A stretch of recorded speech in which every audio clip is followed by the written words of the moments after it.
प्रणय, आपका सवाल 3 भारतीय को लेकर था। जैसा कि आपको ज्ञात है, सब लोगों को यहाँ संज्ञान है कि 3 भारतीय को हिरासत में लिया गया है निज्जर के मामले में।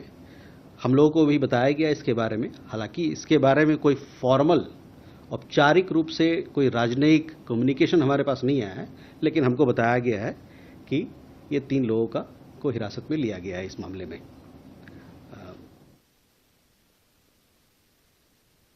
जहां तक कॉन्सुलर एक्सेस की आपने बात की, अलग अलग देशों में अलग अलग प्रावधान होता है। तो कई एक देशों में ऐसा प्रावधान है कि अगर कॉन्सुलर एक्सेस जिसको हिरासत में लिया गया है, अगर वो ना मांगे तो फिर वहां की सरकार हमको ये बात, मतलब ये रिक्वेस्ट हमारे तक नहीं लाती है। सुओ मोटो नहीं होता है कि आपने वहां के नागरिक, किसी देश के नागरिक को हिरासत में लिया और उस देश के को आप कॉन्सुलर एक्सेस दे दें।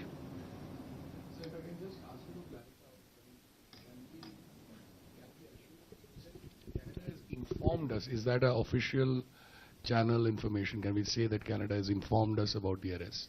I mean, I'm just... Canada has informed us about the arrest. We can say that yeah, Canada has informed India. Yeah. Thank you, sir.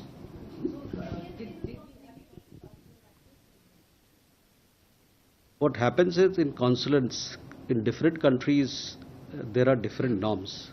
In certain countries, it is, if a person, say a national of a particular country, if he has been apprehended, then it is for that national to make a request that please give consular access to my embassy, and thereafter it is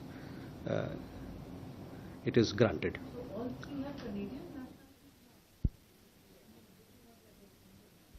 Beyond that, we don't have any information. As I told you, that we have been informed that 3 people have been arrested and they happen to be Indian national. That is what we have been told.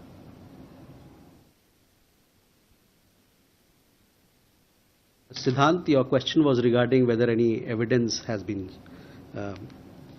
shared with us. So let me first make it clear that no specific or relevant evidence or information has been shared by the Canadian authorities in regard to this particular matter till date with us. You will therefore understand our view that the matter is being prejudged when people say X or Y. Obviously, there are political interests at work. We have long maintained that separatists, extremists, and those advocating violence have been given political space in Canada. Our diplomats have been threatened with impunity and obstructed in their performance of duties. We've also pointed out to the Canadian authorities that figures associated with organized crime with links in India have been allowed entry and residency. Many of our extradition requests are pending with them. We are having discussions at the diplomatic level on all these matters with the Canadian side. Can we go ahead now?